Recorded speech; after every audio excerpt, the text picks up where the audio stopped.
नमस्कार दोस्तों, शंभू स्वागत में आपका स्वागत है। आज है 19 अप्रैल। आज हम लोग 19 अप्रैल के सभी महत्वपूर्ण करंट अफेयर्स को देखेंगे। स्टार्ट करने से पहले आप लोगों से एक छोटी सी रिक्वेस्ट है कि आप लोग शंभू स्वागत को लाइक, शेयर एंड सब्सक्राइब करना ना भूलें। तो आइए स्टार्ट करते हैं 19 अप्रैल के सभी महत्वपूर्ण current affairs. Question number 1, credit rating agency care ratings ने अजय महाजन को आगामी कितने वर्षों के लिए कंपनी का नया प्रबंध निदेशक और मुख्य कार्यकारी अधिकारी नियुक्त किया है?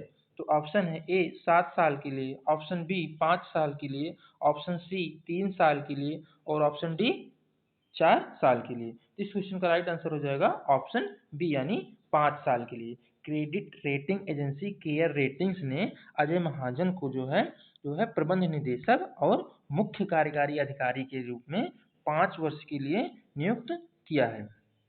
अब बात आई है अजय महाजन की, तो थोड़ा अजय महाजन के बारे में हम लोग जान लेते हैं। अजय महाजन जो है यह 15 अप्रैल 2020 तक के लिए एमडी और सीईओ के रूप में नियुक्त हुए हैं। कब तक के लिए? तो 15 अप्रैल जो है 2020 तक के लिए। इन्होंने अपने करियर का प्रारंभ जो है बैंक ऑफ अमेरिका से की थी 1990 में।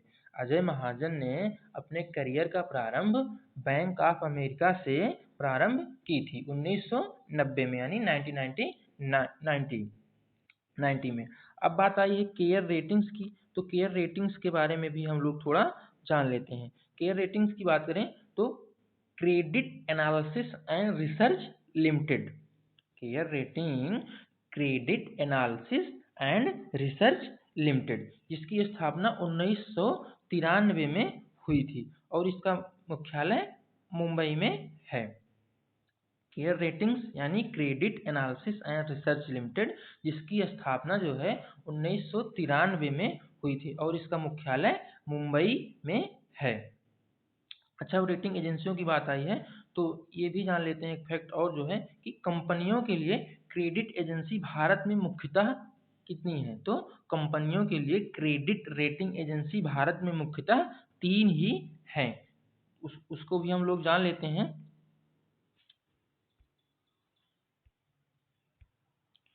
वो ट्विन जो है यानी CRISL, एक सेकेंड ICRA और तीसरा हम लोगों ने देख ही लिया केयर। फर्स्ट CRISL और सेकेंड जो है ICRA। ICRA के हेडक्वार्टर की बात करें तो ICRA का हेडक्वार्टर गुरुग्राम में स्थित है और फर्स्ट की CRISL की बात करें तो यह इसका मुख्यालय मुंबई में है जो है और इसकी स्थापना 31 जनवरी 2012 को वित्त मंत्रालय द्वारा की गई थी। यानी CRISL की स्थापना 31 जनवरी 2012 को वित्त मंत्रालय द्वारा की गई थी और इसके हेडक्वार्टर की बात करें तो मुंबई। और केयर रेटिंग्स के मुख्यालय की बात करें जो है तो इसका भी मुख्यालय मुंबई में ही स्थित है। बढ़ते हैं नेक्स्ट क्वेश्चन की तरफ। क्वेश्चन नंबर 2, हाल ही में किस शहर में स्थित inter university centre for astronomy and astrophysics के एक वैज्ञानिक युगल ने प्राइमोर्डियल ब्लैक होल का अध्ययन किया है जो ब्रह्मांड के गतिज ऊर्जा स्तरों में एक छोटे से टकराव के परिणामस्वरूप पैदा हुए थे? तो ऑप्शन है A Pune, option B Jaipur, option C Patna और ऑप्शन डी लखनऊ। तो इस क्वेश्चन का राइट आंसर हो जाएगा ऑप्शन ए यानी पुणे। बढ़ते हैं नेक्स्ट क्वेश्चन की तरफ। Question number 3, RBI governor Shaktikanta Das ने नकदी प्रवाह बनाए रखने के लिए जो है हाल ही में रिवर्स रेपो रेट में कितने फीसदी कटौती करने की घोषणा की? ऑप्शन है ए 0.55%, ऑप्शन बी 0.45%, ऑप्शन सी 0.75% और ऑप्शन डी 0.25%। तो इस क्वेश्चन का राइट आंसर हो जाएगा ऑप्शन डी यानी 0.25% जो है कटौती करने की घोषणा की है। इसमें रिवर्स रेपो रेट में। अच्छा, रिवर्स रेपो रेट की बात करें कुल कितना है तो इस समय reverse repo rate 3 reverse repo rate की बात करें तो 3.75 5% हो गया है, जो पहले कितना था, पहले 4% था, जो अब घटकर 25% घटकर 3.75% हो गया है। वहीं रेपो रेट की बात करें तो रेपो रेट इस समय जो है 4.40% है। रिवर्स रेपो रेट 3.75% और रेपो रेट की बात करें तो 4.40% है। अच्छा, अब बात करते हैं रिवर्स रेपो रेट और रेपो रेट होते क्या हैं। तो रेपो रेट की हम लोग बात करें तो रेपो रेट जब बैंक आरबीआई से कर्ज लेते हैं तब जो है बैंक उस कर्ज पर जिस दर से ब्याज देता है उसको रेपो रेट कहते हैं। यानी जब बैंकों के पास पैसा खत्म हो जाता है, ग्राहकों को देने के लिए उनके पास पैसा खत्म हो जाता है, तब जो है बैंक, केंद्रीय बैंक यानी आरबीआई के पास से जो है पैसा कर्ज के रूप में लेते हैं। तब बैंकों द्वारा आरबीआई को दिया जाने वाला कर्ज के बदले जो है एक प्रकार से इंटरेस्ट जो है वह रेपो रेट होता है। अब बात करते हैं रिवर्स रेपो रेट की। तो जब बैंकों से आरबीआई पैसा लेकर अपने पास जमा करता है तो उसको रिवर्स रेपो रेट कहते हैं। यानी जब बैंकों को एक प्रकार से समझें सरल शब्दों में, तो जब आरबीआई बैंकों से पैसा लेकर अपने पास जमा करता है तो उसको रिवर्स रेपो रेट कहते हैं। यानी एक प्रकार से ये भी होता है कि जब बैंकों के पास तरल यानी मुद्रा अधिक हो जाता है जो है, तब भी जो है आरबीआई जो है इन बैंकों से जो है रिवर्स रेपो रेट का इंटरेस्ट परसेंट बढ़ाकर पैसा ले लेता है ताकि बाजार में अधिक पैसा ना हो पाए। अच्छा, अब बात आती है आरबीआई की। तो आरबीआई के बारे में भी हम लोग जान लेते हैं। आरबीआई जो है रिजर्व बैंक ऑफ इंडिया, इसकी स्थापना 1 अप्रैल 1935 में हुई थी और इसके हेडक्वार्टर की बात करें तो इसका हेडक्वार्टर मुंबई में स्थित है। और आरबीआई के प्रमुख शक्तिकांत दास हैं। तो इस क्वेश्चन में हम लोगों ने क्या क्या देखा। तो रिवर्स रेपो रेट की बात करें तो 3.75% अब हो गया है, जो पहले था 4% यानी 4%। और रेपो रेट की बात करें तो रेपो रेट 4.40% है जो है। और रिवर्स रेपो रेट और रेपो रेट क्या होते हैं।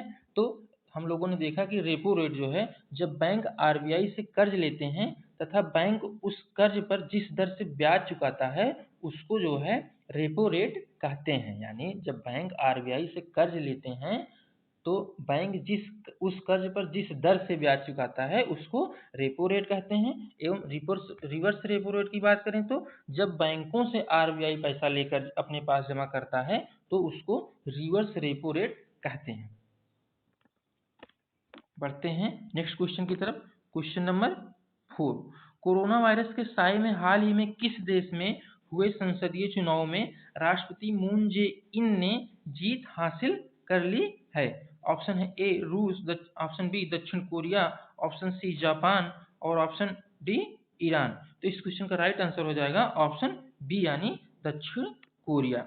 दक्षिण कोरिया के राष्ट्रपति मून जे इन ने हाल ही में कोरोना वायरस जैसी महामारी के चलते के बावजूद भी वहां चुनाव हुआ था और वहां पर जीत हासिल कर ली है। बढ़ते हैं नेक्स्ट क्वेश्चन की तरफ। क्वेश्चन नंबर 5, अंतरराष्ट्रीय मुद्रा कोष यानी आईएमएफ ने हाल ही में कहा कि वह कोरोना वायरस से निपटने के लिए देशव्यापी लॉकडाउन लगाने के लिए किस देश में समय रहते किए गए फैसले का समर्थन करता है। ऑप्शन है ए चीन, option B America, option C Bharat और ऑप्शन डी पाकिस्तान। तो इस क्वेश्चन का राइट आंसर हो जाएगा ऑप्शन सी यानी भारत। यानी जो है भारत में लॉकडाउन के दौरान समय रहते जो है उचित फैसले लेने के लिए भारत को आईएमएफ ने उसका समर्थन किया है। तो इस क्वेश्चन का राइट आंसर हो जाएगा ऑप्शन सी यानी भारत। अब बात आई है आईएमएफ की। तो आईएमएफ के बारे में भी हम लोग थोड़ा जान लेते हैं। आईएमएफ मतलब अंतरराष्ट्रीय मुद्रा कोष, जिसकी स्थापना जो है 27 दिसंबर 1945 में की गई थी। आईएमएफ की स्थापना 27 दिसंबर 1945 को की गई थी। वहीं इसके हेडक्वार्टर की बात करें तो आईएमएफ का हेडक्वार्टर वाशिंगटन डीसी में स्थित है। और मेंबर ऑफ कंट्रीज की बात करें आईएमएफ के तो इसमें 189 जो है कंट्रीज इसके सदस्य हैं, यानी 189 देश इस समय आईएमएफ के सदस्य हैं। और इसके आईएमएफ के हेड की बात करें तो इस समय क्रिस्टलिना जॉर्जिया आईएमएफ की हेड हैं। आईएमएफ की स्थापना 27 दिसंबर 1945 को और इसका मुख्यालय वाशिंगटन डीसी में स्थित है। इस समय मेंबर ऑफ कंट्रीज की बात करें तो 189 मेंबर ऑफ कंट्रीज हैं और इसकी हेड क्रिस्टलिना जॉर्जिया है। इस क्वेश्चन के लिए इतना ही। बढ़ते हैं नेक्स्ट क्वेश्चन की तरफ। क्वेश्चन नंबर 6, हाल ही में किस बैंक ने एटीएम लेन देन पर लगाने वाला सेवा शुल्क माफ कर दिया है? Option A PNB bank, option C BOB यानी बैंक ऑफ बड़ौदा बैंक, और ऑप्शन सी एसबीआई यानी state bank of India bank, और ऑप्शन डी एचडीएफसी बैंक। तो इस क्वेश्चन का राइट आंसर हो जाएगा ऑप्शन सी यानी एसबीआई बैंक। हाल ही में एसबीआई ने जो है एटीएम लेन देन पर लगने वाला सेवा शुल्क माफ कर दिया है। अब बात आती है एसबीआई की, तो एसबीआई के बारे में हम लोग जान लेते हैं। एसबीआई की स्थापना की बात करें तो एसबीआई की स्थापना 1 जुलाई 1955 में हुई थी और इसके मुख्यालय मुंबई में स्थित है। और एसबीआई के चेयरमैन की बात करें तो एसबीआई के चेयरमैन इस समय रजनीश कुमार हैं। अच्छा, एक क्वेश्चन और पूछा जाता है कि एसबीआई के पहले एसबीआई के रूप में कौन सी बैंक थी जो है, तो इंपीरियल बैंक ऑफ इंडिया का ही जो है पुनर्नामकरण करके एसबीआई के रूप में उसका स्थापना कर दी गई है। तो अब बात आती है इंपीरियल बैंक ऑफ इंडिया की स्थापना कब हुई थी? तो इंपीरियल बैंक ऑफ इंडिया की स्थापना 1921 में हुई थी। यह बहुत ही परीक्षाओं में पूछा जा चुका है कि इंपीरियल बैंक ऑफ इंडिया की स्थापना कब हुई थी। तो राइट आंसर हो जाएगा 1921 में इंपीरियल बैंक ऑफ इंडिया की स्थापना हुई थी। तो इस क्वेश्चन में हम लोगों ने क्या देखा कि हाल ही में एटीएम लेन देन पर लगने वाला सेवा शुल्क किस बैंक ने माफ कर दिया है, यानी उस बैंक के एटीएम से अब कोई शुल्क जितनी बार भी ट्रांजैक्शन करें कोई शुल्क नहीं लिया दिया जाएगा। तो राइट आंसर क्या हो जाएगा? एसबीआई यानी ऑप्शन सी। अब एसबीआई की बात आती है तो एसबीआई के बारे में हम लोगों ने क्या देखा, इसकी स्थापना जो है 1 जुलाई 1955 में हुई थी। इसका हेडक्वार्टर मुंबई में स्थित है और एसबीआई के चेयरमैन की बात करें तो एसबीआई के चेयरमैन रजनीश कुमार हैं जो है।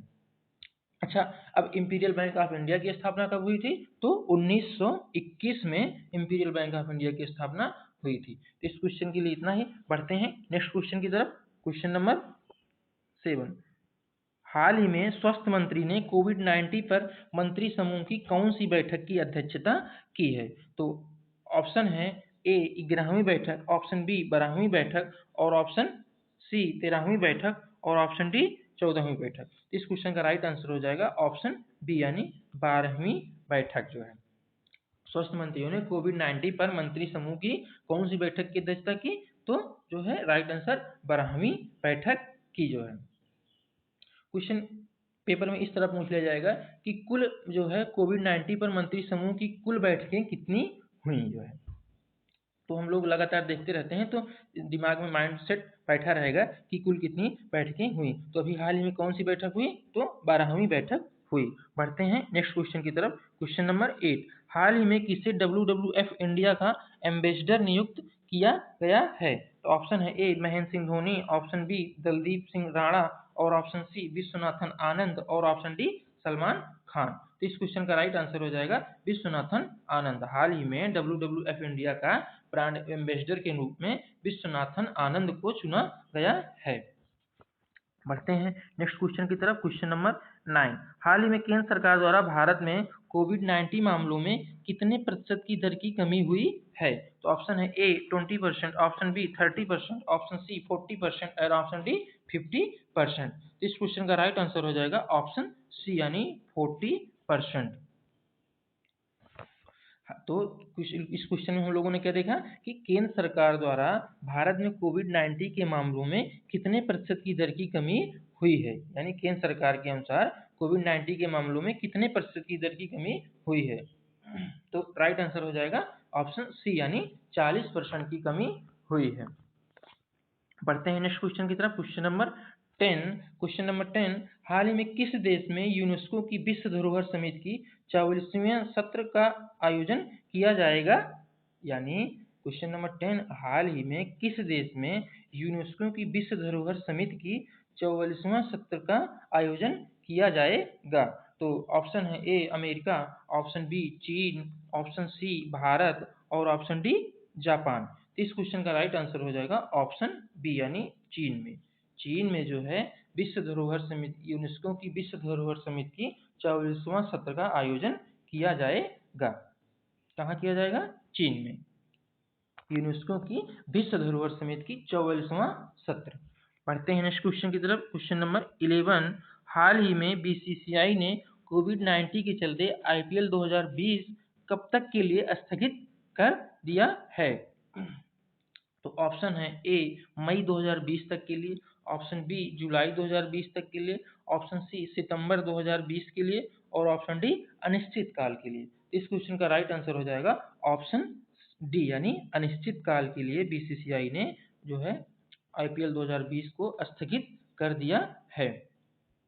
इससे संबंधित एक क्वेश्चन और पूछ लिया जा सकता है कि जो है कि किस देश ने आईपीएल को अपने देश में कराने की जो है राय बीसीसीआई से मांगी है? तो उस क्वेश्चन का राइट आंसर हो जाएगा ऑप्शन सी यानी श्रीलंका ने। अभी हाल ही में श्रीलंका ने आईपीएल की जो है आयोजन कराने के लिए दिलचस्पी दिखाई है। क्वेश्चन पूछ लिया जा सकता है कि बीसीसीआई ने भारत में अनिश्चित काल के स्थगित करने के बाद किस देश ने की आईपीएल 2020 को कराने में दिलचस्पी दिखाई? तो राइट आंसर श्रीलंका। बढ़ते हैं नेक्स्ट क्वेश्चन की तरफ। क्वेश्चन नंबर 12, हाल ही में स्वतंत्रता सेनानी आर.वी. घुसकुटे का निधन कितनी वर्ष की आयु में हो गया? तो ऑप्शन ए 78 वर्ष, ऑप्शन बी 84 वर्ष, ऑप्शन सी 90 वर्ष और ऑप्शन डी 94 यानी 94 वर्ष। इस क्वेश्चन का राइट आंसर हो जाएगा ऑप्शन डी यानी 94 वर्ष की आयु में स्वतंत्रता सेनानी आर.वी. घुसकुटे का निधन हो गया। बढ़ते हैं नेक्स्ट क्वेश्चन की तरफ।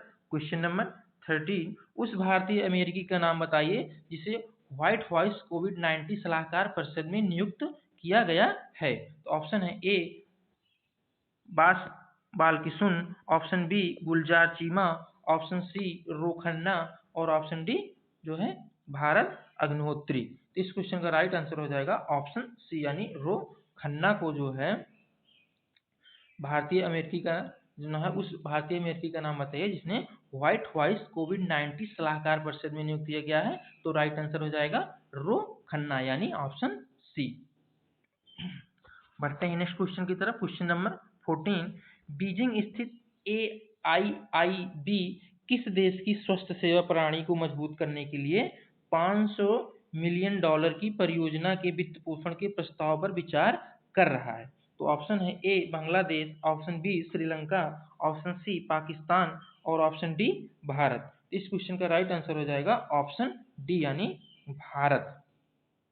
भारत में जो है AIIB जो है 500 मिलियन की परियोजना के वित्त पोषण का प्रस्ताव पर विचार कर रहा है। अब बात आती है AIIB की। तो AIIB Asian infrastructure investment bank, Asian infrastructure investment bank, जिसकी स्थापना 16 जनवरी 2016 को हुई थी और इसका हेडक्वार्टर बीजिंग चाइना में यानी चीन में है। जो है इस समय AIIB के कुल 78 सदस्य हैं यानी 78 मेंबर्स इस समय AIIB के हैं। जो है अब वहीं AIIB के प्रेसिडेंट की बात करें तो जिन लुकुन इस समय AIIB के प्रेसिडेंट हैं। तो हम लोगों ने क्या देखा कि AIIB ने किस देश की स्वास्थ्य सेवा प्रणाली को मजबूत करने के लिए $500 मिलियन की परियोजना के वित्त पोषण को प्रस्ताव पर विचार कर रहा है?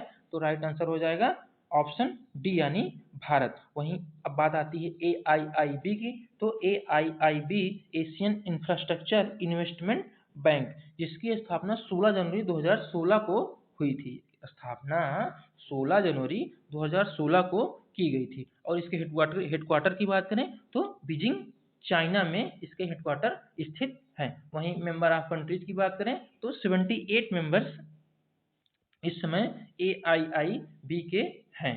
वहीं प्रेसिडेंट तो लिन लुकुन इस समय AIIB के प्रेसिडेंट के रूप में हैं।